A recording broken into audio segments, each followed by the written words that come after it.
Hello, welcome to JIBRIN Angle on Weleke TV. My name is JIBRIN, and this is my angle. And once again, viewers, thank you for joining us today, as always. And for those of you who are just joining us for the first time, we thank you also. And I hope you keep you subscribe and keep joining us as usual. As such, let's welcome Barrister Austin Manta, who is just like a partner in this business of actually trying to make Nigeria better than what it is today. Barrister Austin Manta, once again, thank you for joining us, for honoring us to be here as always. Thank you too. All right, let's start with we have several viewers. We have several topics to deal with today, but we'll be starting with IBB's book. Now, we have talked about this IBB last week. We talked about the IBB launch, book launch. But during the week after this, honestly, I didn't expect the kind of backlash Nigerians IBB's book launch received. I didn't expect such reaction. My own was what happened was when we did all this, when we had the episode. I introduced this topic based on impulse, and it was spontaneous. I just saw this video online. I didn't even know what was going on online. I didn't even or whatever. So I ended up introducing it on our last episode, sort of. So, but after that, so many other revelations, and we went on reviewing the book and the content of the book, and so many things came up to play. So hence, we are revisiting this topic because we want to actually review that book at least to a reasonable level, sort of. Barrister, okay. We eventually had some other things about. Now, I want us to narrow it down to the so-called Igbo coup. We eventually found out what happened. That all the so-called Igbo coup, all these revelations we have received snippets of it in the past for years, dated back years to this time or whatever, up to about last 2 weeks. I watched a video that talked about the coup and whatever, and actually tried to kind of kill that narrative that it was actually an Igbo coup. We all sensed, or we knew part of all these things that just came up through IBB's book. However, we didn't know this much. And besides, apart from we didn't know this much, we've never had it from the establishment, the mouth of the establishment.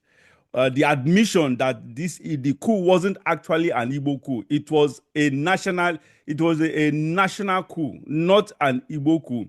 Barrister, what is your take on this revelation? Because honestly, the Igbos are the victims here, and this is one of the reasons why I just felt that Nigeria, honestly, Nigeria do not deserve the Igbos, sort of, because the entire region, all the three regions, actually connived to keep this in the cooler, to make this a secret against the Igbos. Then the establishment knew quite all right that this was not an Igbo coup, sort of. But here we are today. The establishment eventually officially, let me use that word, technically officially admitted that it was not an Igbo coup. Because when we say, hold on, let me read some of the names that are involved here, because it is revealing that, in fact, I didn't know this much until I saw all these names, because these names have never been, I don't know if you probably may have seen these names appear in the public. We have the Cardinal Zog as number 1, Delta State. Adewale Ademoyega, Yoruba. Captain G. Adeleke, Yoruba. Lieutenant Fola Oyewole, Yoruba. Emmanuel Ifajuna, Igbo, Lieutenant Tijani Katsina, Hausa, Captain Gibson Jalo, Niger Delta, Lieutenant O. Olafemiyan, Yoruba. In fact, we have just 2 Igbos here. Others are both Hausas and Yoruba. And Yorubas are even more. 1, 2, 3, 4. We have 4 Yorubas, 1 Niger Delta, 1 Hausa, and 2 Igbos. Yet they labeled it an Igbo coup. Barrister, what's your take on this? Thank you very much for that question. Right from the word go,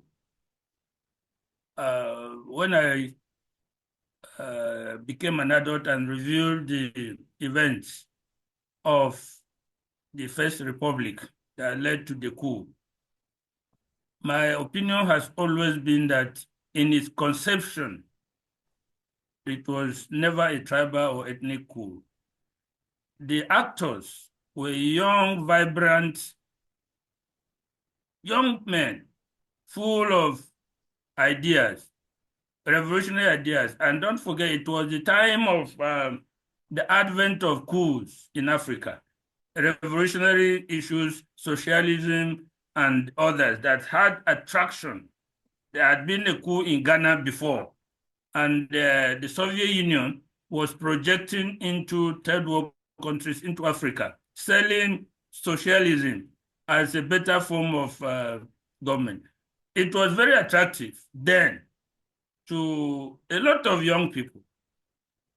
Even by the time some of us were in the university, we used to divide ourselves into proletariat and the bourgeoisie. In the campus that I was in Congo, we used to call ourselves the bourgeoisie. In the main campus where the Faculty of Arts and Social Science, what we call masses, we used to call them the proletariat. These were the things that drove youth at that time, right from the First Republic into the 70s. The attraction of a socialist revolution, then by introduction of a coup in other African countries like Ghana, you could see the attraction that came with it. Young, vibrant soldiers, full of energy, full of ideas, could not be an exception to what was happening around them in the subcontinent and in the rest of the world. So I believe in its conception, it was not an ethnic agenda. They did not set up to cleanse other ethnic group. They did not set up as an Igbo group to cleanse or mother other group. But the fact remains that in its operation, in its execution, it gave the definite impression that it was an ethnic issue. That is the division that one has to look at. The fact that I will come to it shortly. I do not think they had that in mind, but by a fluxion of time, don't forget, in the First Republic, Igbos were very, just like today, they were vibrant, they controlled, they were in the civil service, they were in the army, they were just like today. In any endeavor, they were there.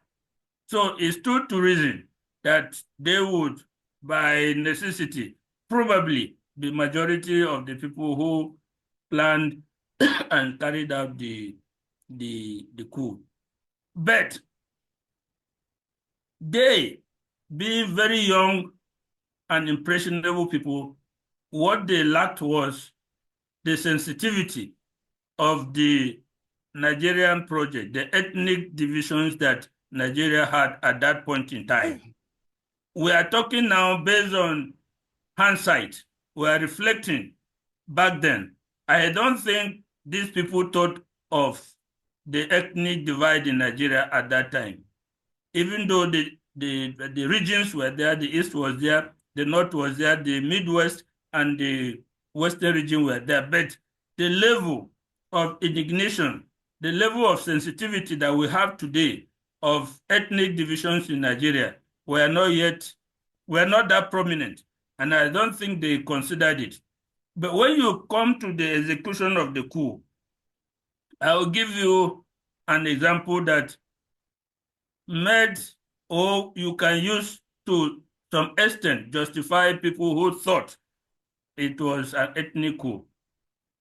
Efejuna, who is Igbo, led the Lagos faction that went to Tafawa Balewa's residence.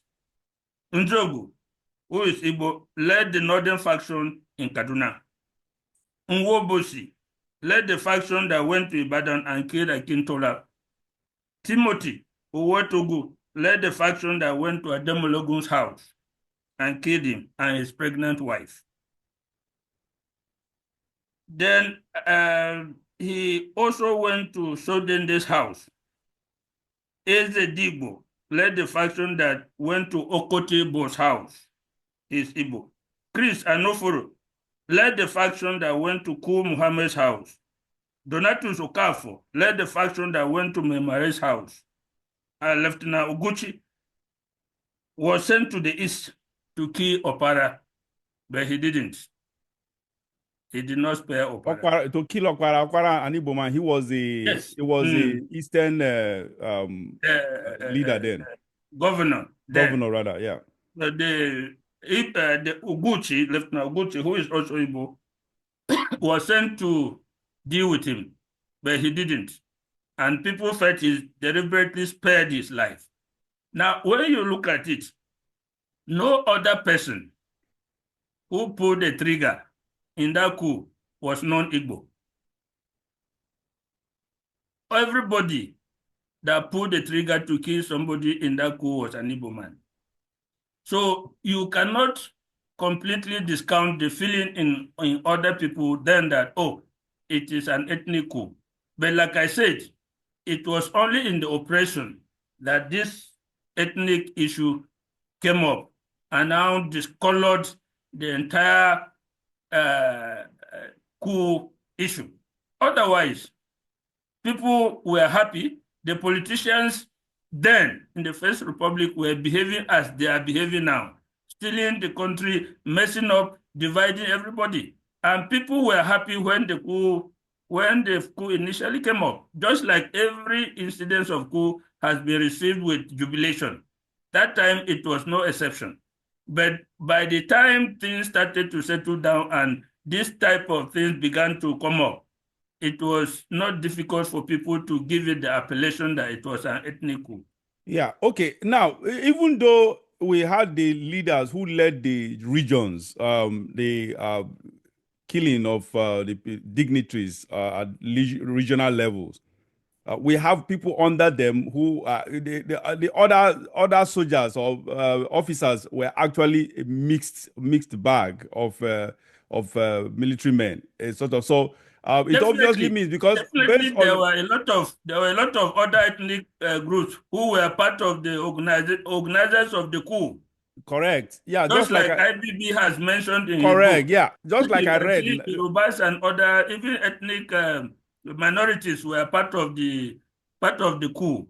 Yeah, and that's what I said. In its conception, there was no ethnic agenda, but in its that is the coup failed in its execution, and the perception that came after. Right? Don't forget, General Guilonsi was the head of state. The head of state. And there was a perception that he did not deal decisively with the coup plotters. And he being an Igbo, and majority of those who carry out the killings being Igbo, perhaps if he had moved decisively and dealt with them, maybe that feeling would not have been there. But he prevaricated and shifted here and there. And then before you know it, it was like, oh, these people have set up to eliminate all our officers of but my point is okay, yeah, what you just said makes sense actually for people to colorate, to give it that color of label of an Igbo or ethnic coup. However, we have come to understand that it was a coup of nationalists, people who just felt, just like you said, we had the same corruption, not the same, it may not be at the same level, but we would have the same issue corruption issue we're facing today then. And some people just feel, some of these military officers felt the need to actually rescue Nigeria. So they did it. That coup was based on patriotism, just like what happened during the Oka coup. I think I agree with you 100% uh, that the coup was nationalistic in its yes, aims and objectives. this one, it's just like what happened during the Oka coup. If not that the Oka just messed up by making some wrong decisions at the wrong time, sort of. So, um, however, like I said, the establishment knew actually that it wasn't an Igbo coup, because based on what IBB revealed, it would knew they'll go on himself, especially go on, because I'm trying to exonerate IBB in this some stuff, coup conspiracy, because Gowon was the most senior military officer then when this coup happened, sort of. So he was the one who took over, who became the Nigerian head of state He after the was coup. not he was not the most senior officer. Yeah, okay, yeah, He sorry. was He not was not the actually. They just pulled yes. him out. Probably they wanted him to be a stooge, or sort of. I forgot And who was the most senior officer then, or the was most senior retired. officer was a brigadier, it's a Yoruba man. I'm trying to recall his name. Brigadier, the name is just Yeah, okay. escaping All me. right, yeah, but But I think the because I one read. was I, he was the most senior officer. okay, you're But right. there is also an issue that he became afraid and refused to take power. Okay. But that will not be the issue, because in the atmosphere that came after the killing of Sadauna and the others, Tafawa Balewa and others, the feeling was that the counter coup was organized by young northern officers, of which people like IBB were also there.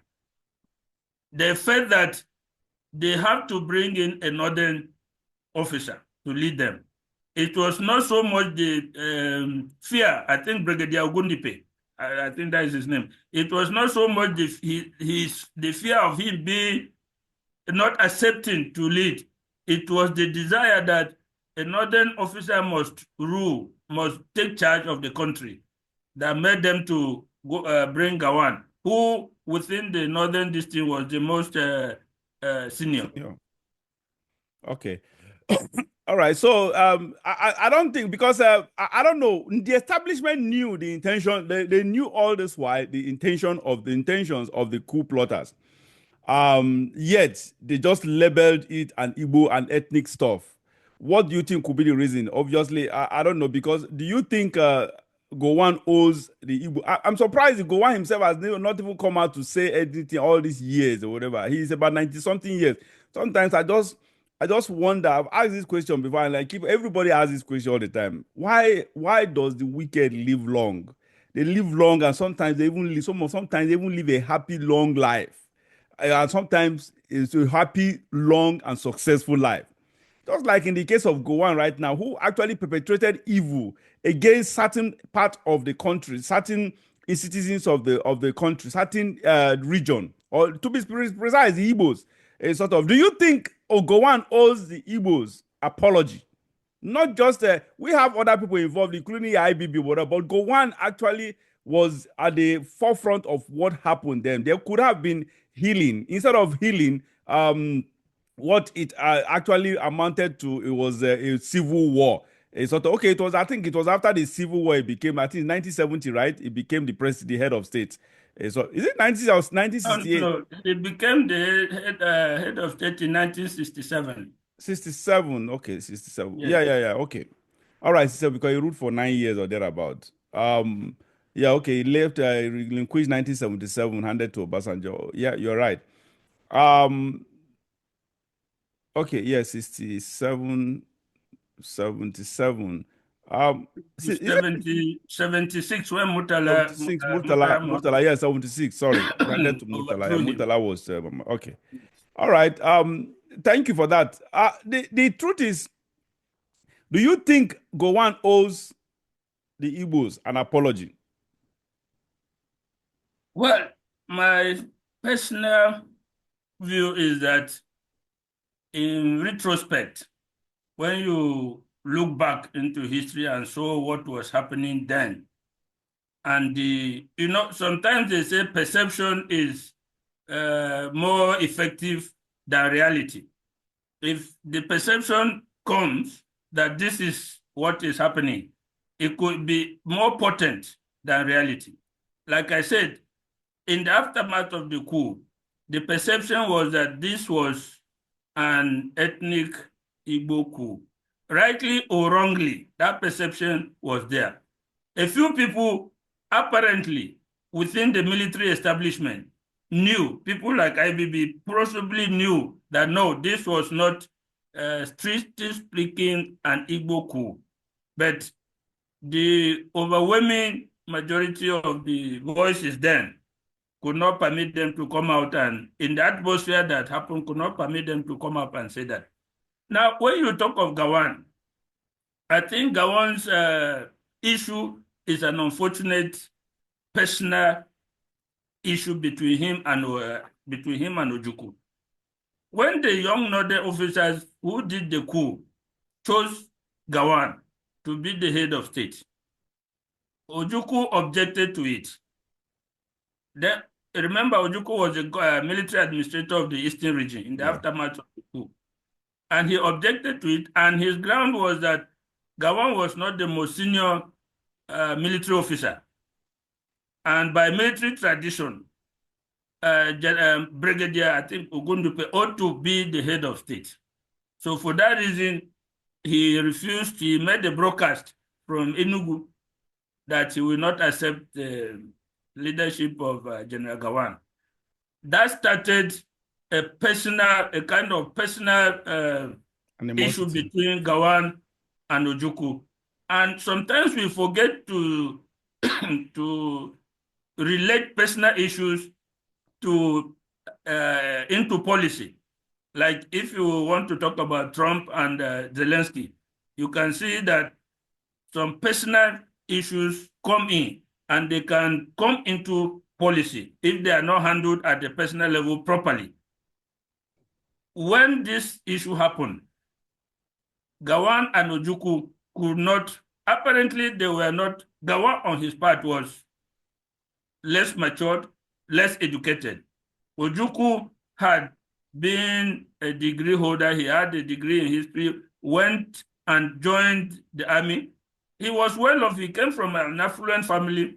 He was much more matured, much more educated, much more understanding than Gowon. But my perception is that they handled their personal differences poorly. Remember, they went to Aburi. General Champong of Ghana invited them to Ghana to try to resolve the issues. Gowon went with a permanent secretary, Federal PAMSEC then, the way they used to call Federal Commissioner. Ojukwu outwitted them in the Aburi, and they agreed on certain things. On coming back, some of those people we used to call super PAMSECs, who were more matured, who were more knowledgeable, told Gowon that, look, this thing you signed to is going to destroy the country, it's going to divide the country. You should never have agreed to that. And that led Gowon to renegade on what was agreed in Aburi. And later you will see Ojukwu saying that, and most of the Igbo establishment from the south is saying that on Aburi we stand. On Aburi, became the frame. On Aburi we stand. On Aburi we stand. So you see, from the management of their relationship, in the aftermath of Gowon being appointed head of state, was not good. Then this incident of Aburi now exacerbated the problem, made it even more difficult for a rapprochement of any kind between them. Then you come into the war. When you come into the war, don't also forget that Gowon was 32 years when he became the head of state. 32 or 28? No, 32. He married when he became the head of state. He was that young. He was a lieutenant colonel. not even a senior officer in the army. A senior officer starts from colonel. Cornell, yeah. So he was not even a senior officer. All of a sudden, he became the head of state. So, excuse me. What he did was to try to get very experienced, matured, educated Nigerians from other parts of the country. He met Awolowo, the Federal Commissioner for, I think, finance. Now, he was being advised by this group of people who you can say were far more educated, far more knowledgeable than him. But for one reason or the other, reconciliation proved impossible. The murders and the pogroms against the Igbos in the north started. And from there, it was no longer possible to bring any reconciliation. The stories, in that time, we didn't have social media. There was no television. There was nothing. So the whole atmosphere was taken by rumors. But there were a lot of killings. I heard that when some Igbos were we need to go. Going to the southeast by train, they used to stop this train and kill. So at that point, it was no longer possible to have reconciliation. Now, going into the war, when you talk about war, war is a messy business. The suggestion to starve the Igbos was brought by Chief Awolowo as advisor to Gowon. Awolowo said openly that you cannot be fighting somebody and also feeding the person, that you can bring the war to an end by blocking food supplies and medical supplies to that group. So some of these things, he can take responsibility as the person who was at the helm of the affairs for whatever went wrong before, during, and after the war. My gross is that after the war, the 3 R's, reconstruction, reconciliation, and the other one, rehabilitation, were not driven properly. They were driven more in the speech than in the breach than in reality.